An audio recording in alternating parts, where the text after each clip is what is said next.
রাহাত সাহেব একজন আধুনিক অফিসের কর্পোরেট বাবু। সকাল 9টা থেকে রাত 9টা পর্যন্ত তার কিন্তু যে কাজ, সেই কাজ হচ্ছে শুধু অফিস, SMS এবং কফি। এভাবেই তার দিন কিন্তু কেটে যায়। সমাজ সেবা যে শব্দ, মানে সোসাইটির কোনো কিছু করতে হবে, সেই যে শব্দ, সেই শব্দ তার ডিকশনারিতে আছে কিন্তু মাথায় ঢোকে না। হঠাৎ একদিন রাহাতবাবু ক্লান্ত শরীরে ব্যস্ততম শহরের মাঝে সে কিন্তু বাড়ি ফিরছেন।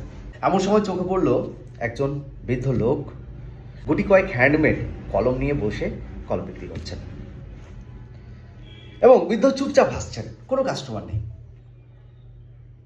কিন্তু মুখে যেন শান্তির একটা ফোয়ারা। রাহাত একটু দাঁড়িয়ে গেলেন, জিজ্ঞেস করলেন, দাদু কলম কত করে? দাদু বলল, সোনামণি 50 টাকা। 50 টাকা? এই প্লাস্টিকের কলমের দাম 50 টাকা? ভেতরে সোনার কালি আছে নাকি? বৃদ্ধ মুচকি হেসে বললেন, না বাবা, সোনার কোনো কালি নেই, তবে এই কলমে শিক্ষার আলো আছে। রাহাত অবাক, যে কলমে আবার শিক্ষার কালি থাকে কি করে? আলোর কলম, তাও আবার 50 টাকা, রীতিমতো অফার। ভাবলেন একটা কলম কেনাই যাক। হাসতে হাসতেই রাহাত একটা কলম কিনে ফেললেন। তারপর মজা করে সেই বৃদ্ধ মানুষটিকে বললেন, এই কলম দিয়ে যদি আমি প্রেমপত্র লিখি তাহলে কি কাজ দেবে? সেই বৃদ্ধ মানুষটি মুচকে হেসে বললেন, যদি তুমি সত্যি মন থেকে লেখো তবে অবশ্যই কাজ দেবে, আর যদি তুমি মিথ্যে লেখো তাহলে কলমটাই চলবে না, মানে লিখাই বেরোবে না, কালি বেরোবে না।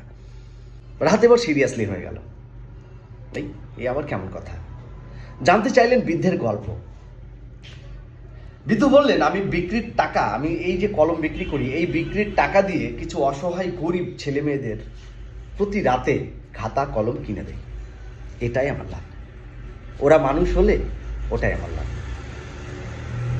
সেই রাতে রাহাত বাড়ি ফিরলেন। বাড়ি ফিরে আর কিন্তু ঘুমোতে পারলেন না। এই যে বৃদ্ধর গল্প, সেই বৃদ্ধের গল্প কিন্তু তাকে ঘুমোতে দিল না। মনে হলো নিজের জীবনে শুধু নিজেকে নিয়েই ভেবেছেন সে।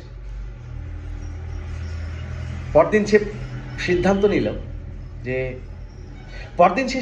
নিল প্রতিদিন সেই বৃদ্ধ মানুষটির কাছে যাবে এবং কিছু কলম, 2টো 5টা একটা করে কলম কিনবে এবং তার বন্ধু বান্ধবী সকলকে সে উপহার দেবে কলম।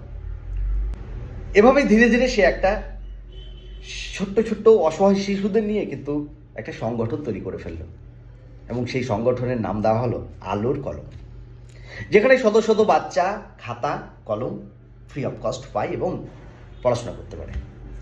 আর সেই বৃদ্ধ, যখনই বৃদ্ধর মনে পড়তো তখনই কিন্তু সেই রাহাত বাবুকেই উনি ডাকতেন ছায়ার সাথী হিসেবে। বৃদ্ধ বুঝে গেছিলেন যে আমার মতো পৃথিবীতে কিছু মানুষ এখনো কিন্তু জীবিত আছে। মোরাল অফ দি স্টোরি এটাই। এই গল্পটি থেকে মোরাল অফ দি স্টোরি এটাই, এই গল্পটি থেকে আমরা যে শিক্ষাটা পাই, আপনি যাকে সাহায্য করছেন বা আপনি ভাবছেন সাহায্য করব, সাহায্য যে বড় কিছুই করতে হবে এমন কিন্তু নয়। সাহায্য ছোট হতে পারে, একটা ছোট্ট কলম, একটা হাসি, আর এটা মন থেকে চাওয়া করলে পৃথিবী দেখবেন আলোয় ভরে গেছে। আর হ্যাঁ, প্রেমপত্র যদি সত্যি লেখেন তবে কলমে কালি বেরোবে, আর যদি মিথ্যে লেখেন কলমে কিন্তু কালি বেরোবে না। আজকের এই ছোট্ট একটি গল্প আপনাদের কেমন লাগলো অবশ্যই কমেন্ট বক্সে জানাবেন। করে দেখাও এমন কিছু, দুনিয়া ছুটবে তোমার পিছু।